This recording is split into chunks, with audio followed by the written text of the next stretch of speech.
Pembacaan Alkitab tanggal 20 Desember tahun 2022, hari ke-354. Kejadian pasal 21. Ishak lahir. Tuhan memperhatikan Sarah seperti yang difirmankannya, dan Tuhan melakukan kepada Sarah seperti yang dijanjikannya. Maka mengandunglah Sarah, lalu ia melahirkan seorang anak laki-laki bagi Abraham dalam masa tuanya, pada waktu yang telah ditetapkan sesuai dengan firman Allah kepadanya. Abraham menamai anaknya yang baru lahir itu Ishak, yang dilahirkan Sarah baginya. Kemudian Abraham menyunat Ishak, anaknya itu, ketika berumur 8 hari, seperti yang diperintahkan Allah kepadanya. Adapun Abraham berumur 100 tahun ketika Ishak anaknya lahir baginya. Berkatalah Sarah, Allah telah membuat aku tertawa. Setiap orang yang mendengarnya akan tertawa karena aku. Lagi katanya, siapakah tadinya yang dapat mengatakan kepada Abraham, Sarah menyusui anak? Namun aku telah melahirkan seorang anak laki-laki baginya pada masa tuanya. Abraham mengusir Hagar dan Ismail. Bertambah besarlah anak itu, dan ia disapih. Lalu Abraham mengadakan perjamuan besar pada hari Ishak disapi itu. Pada waktu itu Sarah melihat bahwa anak yang dilahirkan Hagar, perempuan Mesir itu bagi Abraham, sedang main dengan Ishak, anaknya sendiri. Berkatalah Sarah kepada Abraham, usirlah hamba perempuan itu beserta anaknya, sebab anak hamba ini tidak akan menjadi ahli waris bersama-sama dengan anakku Ishak. Hal ini sangat menyebalkan Abraham oleh karena anaknya itu. Tetapi Allah berfirman kepada Abraham, janganlah sebal hatimu karena hal anak dan budakmu itu. Dalam segala yang dikatakan Sarah kepadamu, haruslah engkau mendengarkannya. Sebab yang akan disebut keturunanmu ialah yang berasal dari Ishak.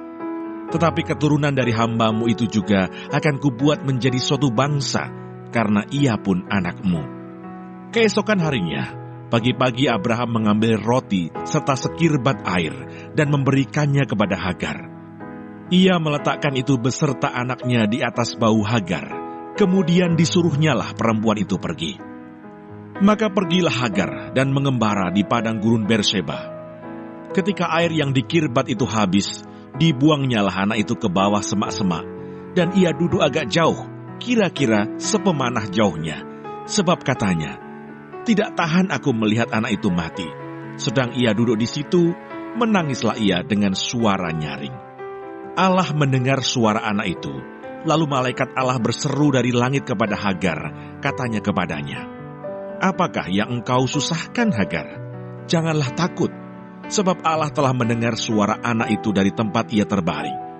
Bangunlah, angkatlah anak itu, dan bimbinglah dia, sebab aku akan membuat dia menjadi bangsa yang besar. Lalu Allah membuka mata Hagar, sehingga ia melihat sebuah sumur. Ia pergi mengisi kirbatnya dengan air, kemudian diberinya anak itu minum. Allah menyertai anak itu, sehingga ia bertambah besar. Ia menetap di padang gurun dan menjadi seorang pemanah. Maka tinggallah ia di padang gurun Paran, dan ibunya mengambil seorang istri baginya dari tanah Mesir. Galatia pasal 4.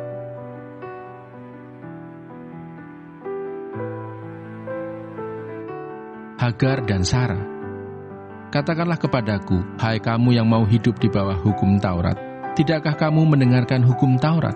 Bukankah ada tertulis bahwa Abraham mempunyai 2 anak, seorang dari perempuan yang menjadi hambanya dan seorang dari perempuan yang merdeka. Tetapi anak dari perempuan yang menjadi hambanya itu diperanakkan menurut daging, dan anak dari perempuan yang merdeka itu oleh karena janji. Ini adalah suatu kiasan, sebab kedua perempuan itu adalah 2 ketentuan Allah. Yang satu berasal dari Gunung Sinai dan melahirkan anak-anak perhambaan, itulah Hagar. Hagar ialah Gunung Sinai di tanah Arab, dan ia sama dengan Yerusalem yang sekarang, karena ia hidup dalam perhambaan dengan anak-anaknya. Tetapi Yerusalem surgawi adalah perempuan yang merdeka, dan ialah ibu kita, karena ada tertulis, Bersukacitalah, hai si mandul yang tidak pernah melahirkan. Bergembira dan bersorak-sorailah, hai engkau yang tidak pernah menderita sakit bersalin. Sebab yang ditinggalkan suaminya akan mempunyai lebih banyak anak daripada yang bersuami. Dan kamu, saudara-saudara, kamu seperti Ishak, adalah anak-anak janji. Tetapi seperti dahulu, dia yang diperanakkan menurut daging, menganiaya yang diperanakkan menurut roh. Demikian juga sekarang ini. Tetapi apa kata nas kitab suci? Usirlah hamba perempuan itu beserta anaknya, sebab anak hamba perempuan itu tidak akan menjadi ahli waris bersama-sama dengan anak perempuan merdeka itu. Karena itu, saudara-saudara, kita bukanlah anak-anak hamba perempuan, melainkan anak-anak perempuan merdeka. Galatia pasal 5. Kemerdekaan Kristen.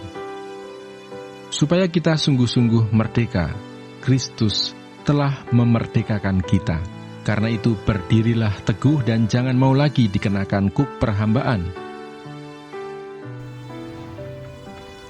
Terima kasih. Tuhan Yesus memberkati. Amin.